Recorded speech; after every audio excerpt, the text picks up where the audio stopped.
Saúde no ar. Informação na dose certa.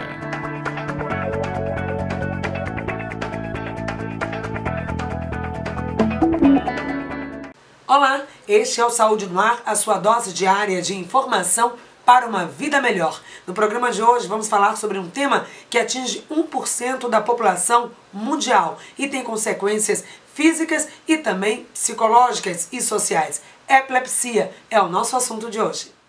A epilepsia é uma doença neurológica crônica muito comum. De acordo com a Organização Mundial de Saúde, a doença pode afetar até 1% da população mundial. Estima-se que em Salvador tenha cerca de 30 mil pessoas com a doença. E é sobre esse assunto que nós vamos conversar com o médico neurologista especializado em epilepsia pelo Hospital das Clínicas aqui em Salvador. Ele que também integra a equipe de neurologia cardiopulmonar e é professor da Escola Baiana de Medicina. Eu converso com o médico Humberto Castro Lima. Filho, bom dia. Prazer em recebê-lo aqui. Bom dia, Patrícia. Obrigado por essa oportunidade de falar dessa doença tão comum, tão importante para orientar a nossa população. Como é que a gente conceitua ou caracteriza a doença epilepsia? Bom, o que caracteriza a epilepsia é a presença de crises epilépticas recorrentes. Então, o indivíduo tem crises epiléticas sem nenhum motivo aparente, sem nenhum fator desencadeante, que ocorrem subitamente. As crises epiléticas podem ser de diversas manifestações. A maior parte das pessoas conhece a convulsão, que é a crise convulsiva. É aquela crise que o indivíduo perde subitamente a consciência, cai no chão, tem um endurecimento da musculatura, depois tem abalos musculares, pode ter uma salivação excessiva, pode morder a língua, às vezes pode perder urina, então é aquela crise que é bem assustadora, então é um fenômeno muito assustador de se ver. Essa é que todo mundo conhece, que é a convulsão ou crise convulsiva, com manifestação motora muito proeminente. Mas a gente tem vários outros tipos de crise. Tem as crises focais ou crises parciais, que comprometem só parte do cérebro. Então, o indivíduo, por exemplo, se essa crise se origina na região do lobo temporal, que é uma região do cérebro relacionada com a memória, relacionada um pouco com as emoções, o indivíduo pode ter uma sensação que a gente chama de aura, na verdade, uma sensação torácica, que vem uma coisa no peito, subindo até a garganta. De repente, ele tem uma desconexão com o ambiente, então ele perde contato com o ambiente, mas continua de olhos abertos, não chega a cair no chão e tem um comportamento estranho. Pode ficar mexendo as mãos, pode ficar mexendo a boca e completamente fora do ar. Isso pode durar alguns segundos, até alguns minutos, e depois disso ele vai recobrando a consciência mais lentamente, pode ficar meio confuso. É uma crise focal. Em criança, você pode ter as crises de ausência. A criança pode ter várias crises de ausência no mesmo dia, então isso pode trazer algum prejuízo escolar, por exemplo. A criança está aqui fazendo uma atividade e de repente ela para e fica como uma estátua. Isso dura alguns segundos e depois ela volta imediatamente a fazer o que estava fazendo anteriormente.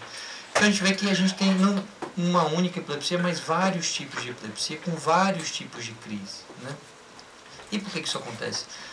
Existem várias causas também para a epilepsia, desde causas genéticas, que você tem comprometido uma alteração nos genes mesmo, com a disfunção de parte do cérebro, até causas estruturais, que a gente diz. Por exemplo, como uma sequela de um traumatismo crânioencefálico. O indivíduo bateu a cabeça, fez um hematoma intracraniano, depois aquela região de cicatriz pode ter uma atividade elétrica anormal e isso gera uma crise. Ou depois de um AVC, por exemplo, um derrame, o indivíduo pode ter crise epilética. Então as causas são diversas e as apresentações também são variadas. Existe também uma possibilidade de ser uma doença congênita já na infância ou de se descobrir isso nos primeiros momentos da vida? Pronto, então assim, também pode ser uma doença que se manifesta inicialmente, já no recém-nascido. Então, algumas epilepsias graves se apresentam nessa faixa etária.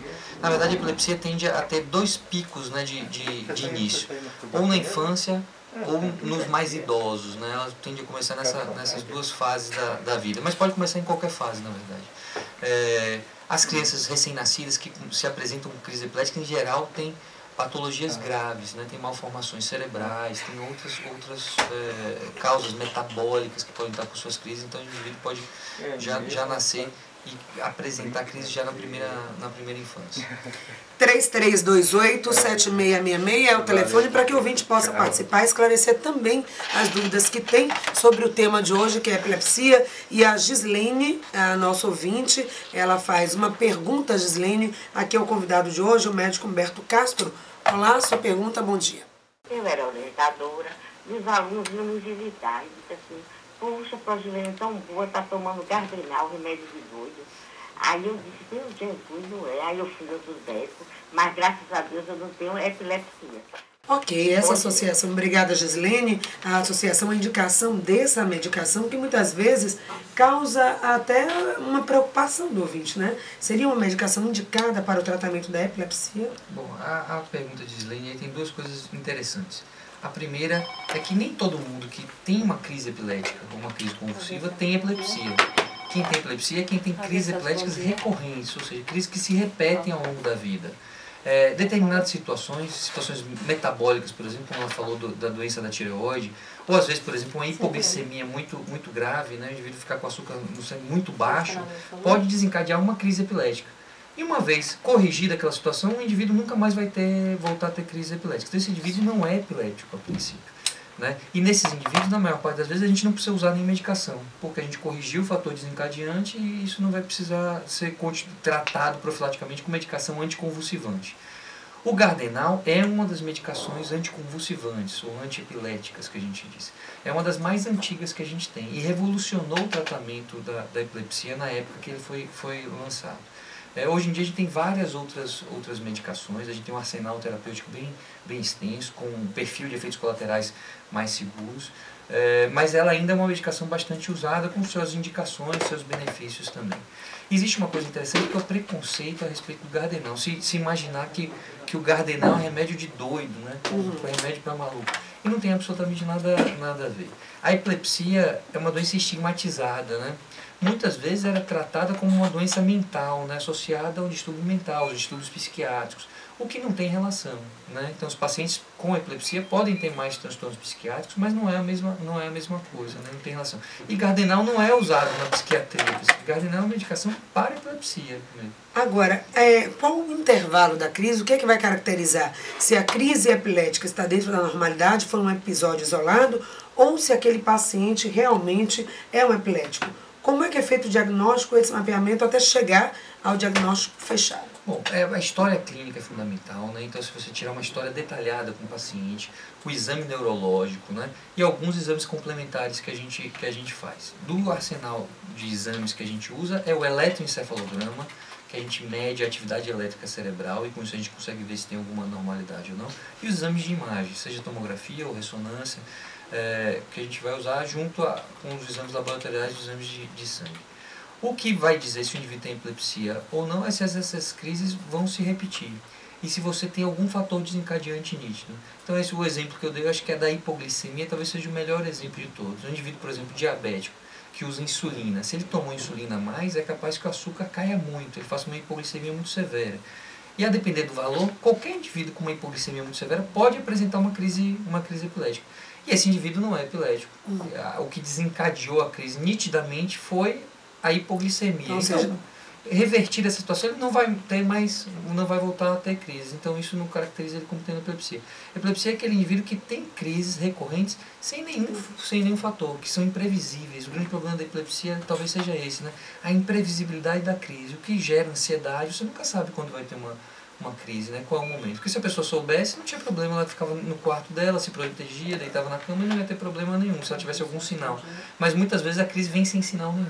E por isso que a gente tem que usar a medicação para evitar que o indivíduo tenha crise. É importante também saber como agir no caso de uma crise epilética, o que fazer e o que não fazer, até mesmo para não agravar o problema.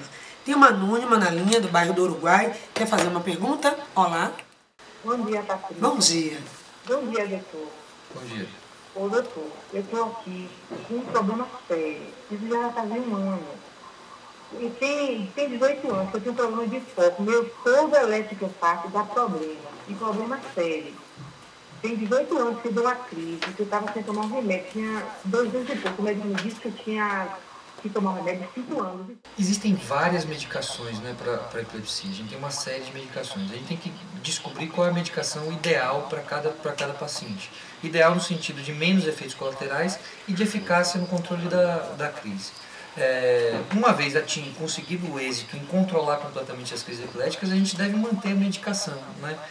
Existe alguns pacientes a gente consegue tirar a medicação. Então, em geral, o indivíduo, depois de 2 anos sem crise, a gente pode pensar em reduzir ou tentar tirar a medicação. Esses efeitos colaterais, eles são esperados ou vai depender de pessoa para pessoa? Depende de indivíduo para indivíduo. A gente sabe que determinadas medicações dão determinados efeitos colaterais mais do que outras, né? Mas isso às vezes é individual. Pacientes com doses, às vezes toleram doses bem elevadas de medicação sem nenhum efeito colateral, enquanto o outro, você dá uma dose bem baixa do mesmo remédio, ele já apresenta efeitos colaterais. Considerando a medicina integrativa também, outras formas, não sei, alguma outra terapia alternativa pode ajudar? Relaxamento, não sei.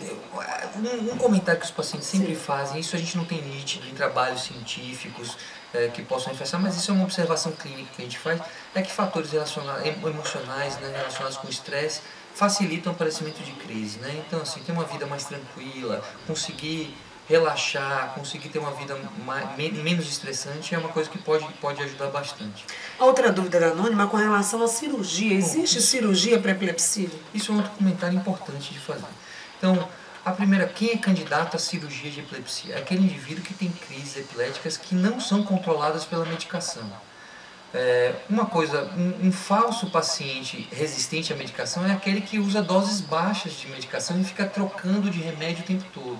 Qual é o racional para o uso da medicação? A gente deve dar uma medicação que seja eficaz para aquele tipo de crise, na dose máxima tolerada para o paciente até controlar a crise. Então não existe dose máxima da medicação, a gente vai aumentando a dose conforme a tolerabilidade do paciente. Se o indivíduo começa a ter efeitos colaterais, aí quer dizer que a gente não pode mais aumentar a dose. Alguns pacientes, a despeito de usar doses muito elevadas, de usar combinação de medicação, continuam a ter crise. Esse indivíduo a gente chama que ele tem epilepsias farmacoresistentes, ou seja, resistência ao tratamento medicamentoso, né? Ou epilepsias refratárias. Esses pacientes devem ser avaliados para a cirurgia de epilepsia. Tá? Essa é uma avaliação complexa que precisa de centros terciários especializados em epilepsia, com epileptologistas, com neurocirurgião, com neuroradiologistas, com neurofisiologistas, com neuropsicólogos, uma equipe realmente multiprofissional, especializada na abordagem desses pacientes, para você conseguir definir de qual região cerebral está vindo a crise e determinar se essa região cerebral pode ser operada ou não, sem deixar sequelas no paciente, porque o objetivo é operar, deixar o indivíduo livre de crises e sem sequela nenhuma. O objetivo interessante é que a gente não quer tirar a medicação antiepilética, a gente quer controlar as crises dos pacientes. E vamos saber, né, qual a consequência, não só física, social, mas também cognitiva da sucessão de crises que o paciente pode ter. Vamos saber também como é que funciona o ambulatório aqui no Hospital das Clínicas para que os nossos ouvintes, quem tem dúvidas sobre a doença, possa ter um tratamento eficaz. Foco e crise de epilepsia. O foco, na verdade, o que se diz é um comentário muito... é um linguajar leigo, inclusive. Tem foco na cabeça. Tem foco. Está falando de quê, exatamente? Isso está falando, na verdade, é um resultado do eletroencefalograma. O eletroencefalograma é o exame que a gente usa para avaliação de epilepsia, mas para as outras avaliações também. Então, quando tem foco, o indivíduo tem uma alteração no eletroencefalograma em que tem uma descarga elétrica normal em determinada região cerebral. Então, se diz assim, tem um foco epileptogênico naquela região. Diante do contexto clínico, se o indivíduo tem crises epiléticas e ele aparece com uma alteração epileptogênica no eletroencefalograma, isso reforça o diagnóstico de epilepsia. Mas o achado isolado de uma alteração no eletroencefalograma no indivíduo normal, um indivíduo que não tem crises epiléticas, não tem nenhum significado. É um achado de exame que não deve ser levado em consideração. Não tem nenhuma... Então o indivíduo fez um eletroencefalograma por outro motivo, por dor de cabeça, por exemplo. E encontra um foco no eletroencefalograma. Isso não tem significado. Mas o que é tecnicamente esse foco? É uma alteração elétrica, que é um achado anormal no eletroencefalograma. Que não precisa de tratamento? Que não precisa de tratamento, porque você está tratando o exame, não o indivíduo. Mas indica o foco, aquela mudança, né? No exame pode indicar algo mais sério? Pode indicar, mas isso tem que ser interpretado dentro do contexto geral do paciente. Então, ter foco não é ter um problema de saúde. Não é ter. E muitas vezes o que se diz, o indivíduo fez um eletroencefalograma na infância e tinha foco. Ah, doutor, tinha foco. Às vezes não é assim, você não tem mais o acesso a esse exame, então ele guarda isso como uma história... E essa alteração pode ter sido inclusive do próprio equipamento ou do momento? Pode ter sido um erro do exame, pode ter sido várias coisas, uma alteração mínima que foi interpretada como foco e na verdade é uma variação da normalidade, então tem várias possibilidades. E que pode ser descartada, por exemplo, deu foco, né? Teve no resultado do exame, apareceu um foco, o médico não ligou, não passou remédio, não fez cirurgia, não me encaminhou para nada, às vezes não precisava realmente. Não precisava, assim, às vezes não precisava fazer nenhum eletrocefalograma, essa que é a questão, que é a indicação do exame. Então o exame tem que ser indicado de uma forma correta. Muitas vezes se pede o exame por um outro motivo e é um achado incidental. Um achado que não se esperava ter naquele exame. Então isso não tem significado na maior parte das vezes. Tem que ter o contexto clínico adequado, né, para a gente conseguir dizer que o indivíduo tem uma normalidade elétrica cerebral. Ou seja, se apareceu o foco no exame, mas tem outros fatores que vêm acontecendo, coisas clínicas que o indivíduo, a pessoa também observa, isso sim pode dar um encaminhamento. Aí o indivíduo precisa prestar atenção. Às vezes a gente pede um eletrocefalograma porque o indivíduo tem um evento que a gente diz paroxístico. Quer dizer, esse é um evento que acontece de repente. Vem subitamente e passa subitamente. Por exemplo, como uma crise de ausência, né, que o indivíduo fica fora do ar durante alguns segundos e depois volta ao normal. Então, durante a investigação, você não está claro ainda se isso é uma crise epilética, se não é uma crise epilética, se é um outro fenômeno. Né? Então, às vezes, o indivíduo tem um fenômeno de obscurecimento visual, que fica com a vista toda escura. Poxa, o que é esse fenômeno? Eu não sei ainda. Então, no meu arsenal de investigação, eu posso usar a mão do eletrocefalograma. Então aí, se eu encontro atividade elétrica normal, poxa, será que isso é uma crise ou não? Então isso vai ajudar a me guiar meu raciocínio clínico. A questão é que o cérebro aí é uma caixinha, muitas vezes de surpresa, e que para cada um vai funcionar de uma forma diferente. Voltando a falar de epilepsia, desculpa, tem cura? É uma doença que ela é degenerativa? Quais são as complicações que as sucessões de crises epiléticas podem trazer para o indivíduo? E se isso pode ter cura? A gente não fala em cura em epilepsia, a gente fala em controle, né? Isso é uma determinação da ILAI, que é a Liga Internacional contra a Epilepsia. Então a gente não tende a falar em cura, fala em controle, né? Uma vez que o indivíduo que tem crises epiléticas, e mesmo aquele indivíduo que para de ter crises epiléticas, ele tem uma chance maior de ter crise do que o indivíduo que nunca teve. Então a gente acaba não falando em cura, fala em epilepsia controlada. Então, epilepsia controlada ou epilepsia resolvida, que a gente diz algumas vezes, é aquele indivíduo que está há 5 anos sem crise e sem medicação. Né? Mas esse indivíduo continua sendo considerado como tendo epilepsia, mas que tá controlado, está resolvido. Então tem que ter atenção para algumas situações. Epilepsia, qual é a coisa mais grave na epilepsia? É o fato dela vir, as crises epiléticas virem subitamente, muitas vezes sem aviso. Pode dar alguns avisos iniciais, mas são avisos muito breves, né? Que às vezes o indivíduo não tem a chance de se proteger.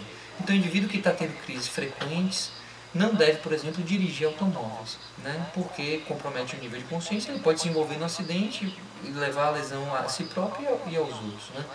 Não deve operar máquinas pesadas, né? Então tem uma questão trabalhista. Então pacientes com epilepsia devem ter uma vida ativa, devem ser ativos profissionalmente, devem estudar, podem fazer todas as suas atividades, não podem operar máquinas pesadas. Deve tomar cuidado em se aventurar no mar, por exemplo. Pode nadar, pode fazer natação em piscina, ou mesmo no mar, desde que acompanhado, né? Porque se tiver uma crise, vai ser resgatado a tempo. Então não deve se aventurar em águas muito profundas, né? Mas deve ter atividade, deve desempenhar atividades esportivas. É importante que o paciente com epilepsia tenha uma vida o mais normal possível, né? Nesse sentido, ser ativo socialmente, né? Do ponto de vista trabalhista também, poder desempenhar suas funções e contribuir para a sociedade. Desconsiderando esses fatores de risco, né, maior que foi colocado aqui, apenas pela crise epilética e pelo problema, é possível chegar a óbito, à morte? Morre-se por epilepsia? Pode, sim. Então, isso é uma coisa que a gente tem prestado mais atenção, cada vez mais atenção. Tem indivíduos que têm crises epiléticas muito frequentes, sobretudo os tipos de crises convulsivas, né, que são aquelas crises tônico-clônicas generalizadas, que são as crises mais fortes, né, que ele tem abalos musculares. Tem uma situação que a gente chama morte súbita associada à epilepsia. Né? Então, esses dias é uma coisa muito rara de se acontecer. Né? Acontece a estimativa é que seja 1 em cada 1000 pessoas com epilepsia que pode ter uma crise pode ter morte associada à crise epilética por si só. mas tem algumas coisas que a gente faz para evitar isso. As coisas mais importantes é o controle das crises epiléticas. Então, o uso da medicação adequada. Então, isso deve ser informado ao paciente, inclusive, da importância dele usar a medicação de forma contínua e não parar abruptamente, né? Então, tem algumas situações de observação que o paciente com epilepsia não deve ficar muito períodos prolongados sozinho. Então, para ele morar sozinho, assim, tem que ter alguma forma de acionar um alarme, de algum jeito de chamar ajuda caso precise. Então, são coisas que a gente precisa prestar atenção também. Ok, últimas participações do programa de hoje. Tem uma anônima lá do bairro de Cajazeira, tem uma pergunta a fazer. Porque meu filho, quando ele tinha 6 anos, ele teve uma crise. Então ele foi para o hospital, foi internado, fez o exame todo isso que o senhor falou, tudo, né? E deu, né? Ele fez tratamento durante 2 anos. Depois de 2 anos foi reduzido e com o tempo foi retirado. Hoje meu filho já tem 20 anos. Não é a minha dúvida, é a preocupação de mãe. Como ele dirige, ele é motorista e tudo, eu tenho essa preocupação. Pode voltar a acontecer? Pois é, a preocupação apareceu aos 6 anos, depois fez o tratamento e agora aos 20. Pode reaparecer? Pode reaparecer, mas a meu ver, assim, se ele teve uma crise única, então aquilo que a gente voltou a falar, teve uma única crise na vida, a gente não caracteriza como epilepsia, né?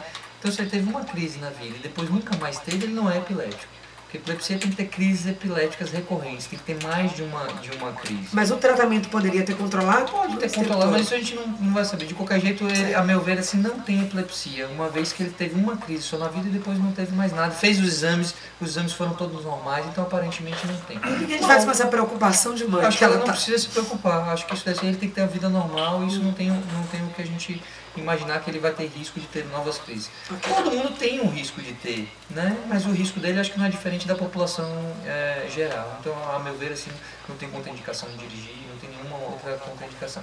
Uma outra coisa que a gente deve falar é que tem algumas epilepsias que são limitadas a determinadas faixas etárias. Eu falei aqui da epilepsia ausência da infância, né? Que o indivíduo tem crise de ausência. Então, em geral, começa entre os 3, os 6 anos de idade e vai até a adolescência. Depois o indivíduo para de ter essas crises. Então é um tipo de epilepsia que é restrita a uma faixa etária. Na maior parte das vezes você consegue tirar a medicação e o cara não vai voltar, o paciente não vai voltar a ter crise depois no futuro. Então isso a gente pode ficar tranquilo nesse aspecto. A dúvida do Antônio, que tem uma pessoa que quando esta pessoa está sob efeito do álcool não tem crise, mas quando retira, fica sem beber, aí tem crise epilética. Isso é uma coisa muito importante de se falar, né? Então assim, o álcool tem 2 motivos para o indivíduo ter crise. Então, o álcool por si só, a libação alcoólica, então o consumo excessivo de álcool por si só pode abaixar o limiar convulsivo que a gente diz, né? Então, assim, propiciar uma crise epilética. Então, o indivíduo que bebe muito, pelo excesso de bebida, pode ter uma crise epilética.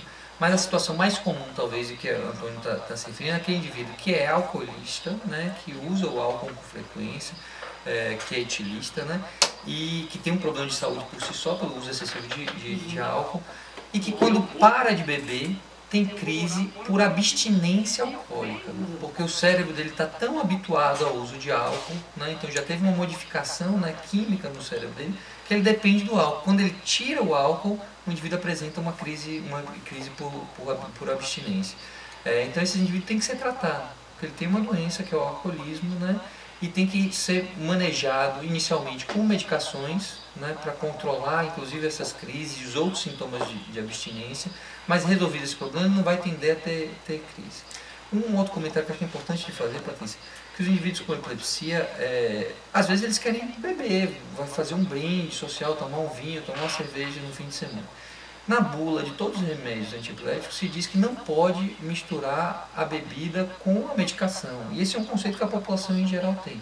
O conselho médico é que não use mesmo álcool. Então, preferencialmente, o indivíduo com epilepsia não deve beber.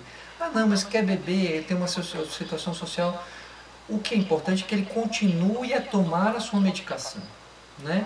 E vá e tome sua cerveja, use moderadamente, ou beba pouco, mas use a medicação.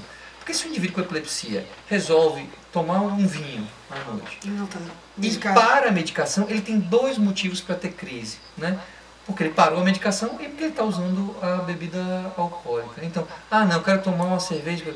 Então tome sua cerveja, mas tome a medicação de qualquer jeito. Não pare a medicação, isso é um conselho muito importante. Essa medicação está frisando tanto a importância de não parar o tratamento. Ela é doada, os pacientes epiléticos familiares têm acesso a essa medicação.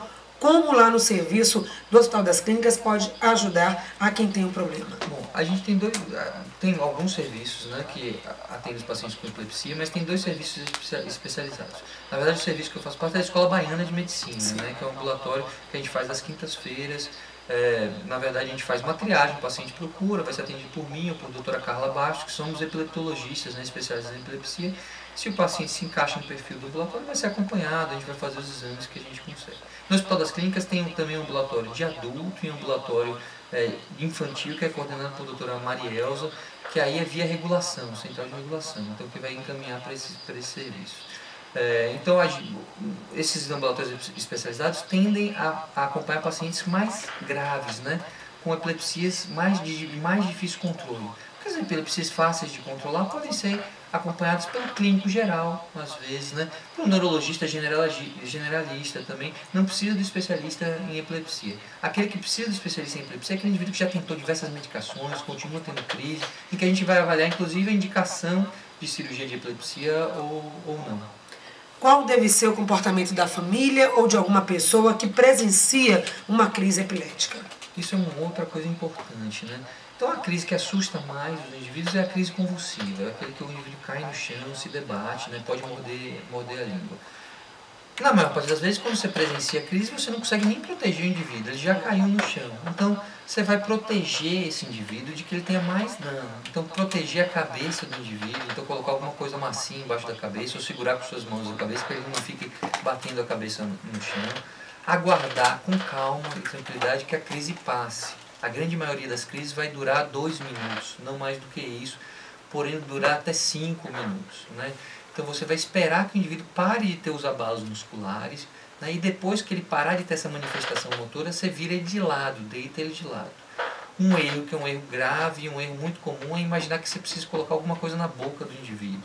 A maioria das pessoas tem medo que o indivíduo morda a língua, mas na maior parte das vezes, quando você vai socorrê-lo, ele já mordeu a língua, ou que ele engula a própria língua. Esse engolir a própria língua é um mito total, isso não vai acontecer.